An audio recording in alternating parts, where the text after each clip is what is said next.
Dhamangaon railway शहरातील राठीनगर परिसरात राहणाऱ्या एका 12वीतील तरुणीनं गळफास घेऊन आत्महत्या केली। आत्महत्येचं कारण अद्याप स्पष्ट झालं नाहीये, मात्र तरुणीच्या आत्महत्येनं परिसरात खळबळ उडाली आहे।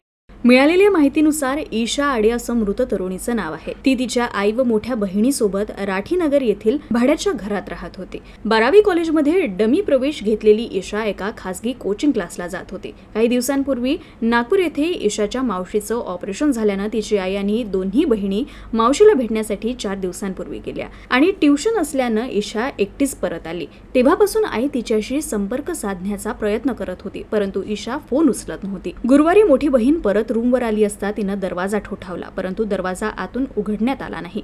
शंका आल्यानं तिनं खिडकीतून आत डोकावून पाहिलं असता ईशा गळफास घेतलेल्या अवस्थेत दिसली। तिनं तात्काळ घरमालकांना माहिती दिली। घरमालकांनी शेजाऱ्यांच्या मदतीनं दरवाजा उघडला। घटनेची माहिती मिळताच दत्तापूर पोलीस तातडीनं घटनास्थळी पोहोचले। पंचनामा करून मृतदेह ताब्यात घेण्यात आला असून शवविच्छेदनासाठी पाठवण्यात आला। या प्रकरणात पुढील तपास दत्तापूर पोलीस करतायत।